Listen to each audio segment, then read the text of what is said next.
बाद आप सभी का स्वागत। हम बात कर रहे हैं जीएसटी सुधारों की और कैसे खान पान के घटेंगे दाम। हमारे साथ वेद जैन जी, टैक्स एक्सपर्ट, साथ ही साथ वरिष्ठ आर्थिक समीक्षक शुभमोय भट्टाचार्य जी जुड़े हुए हैं।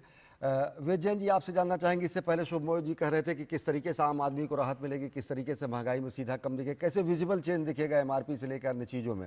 किस तरीके से देखते हैं व्यापार को, किस तरीके से देखते हैं छोटे व्यापारियों को, किस तरीके से देखते हैं सप्लाई चेन को, किस तरीके से देखते हैं इस पूरे इकोसिस्टम में एक और गति आएगी।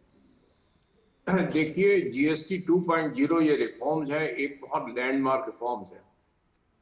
हमने जब ये 2017 में जीएसटी डाला था, वो अपने आप में एक गेम चेंजर था और ये गेम चेंजर 2 है।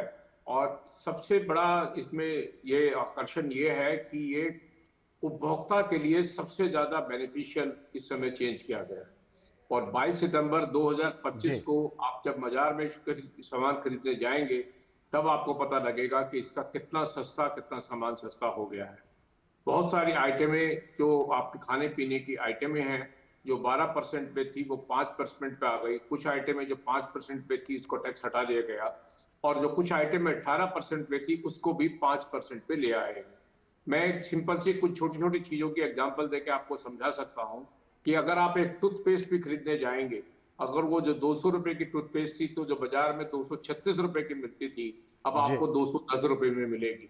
तो आपको 26 रुपए का बेनिफिट होगा और ये उपभोक्ता को डायरेक्ट बेनिफिट होगा। और सप्लाई चेन में भी इसका कोई असर नहीं आएगा, ना दुकानदार को और ना ही मैन्युफैक्चरर को कोई फर्क पड़ेगा, क्योंकि 21 सितंबर तक जितना भी उन्होंने जीएसटी पे किया है उसका क्रेडिट मिलेगा। और वो जो आगे सेल करेंगे उनको 5% चार्ज करके उसका क्रेडिट जी अवेल कर जी सकते हैं। तो ये एक अपने आप में बहुत बहुत गेम चेंजर है, बड़ा चेंज है।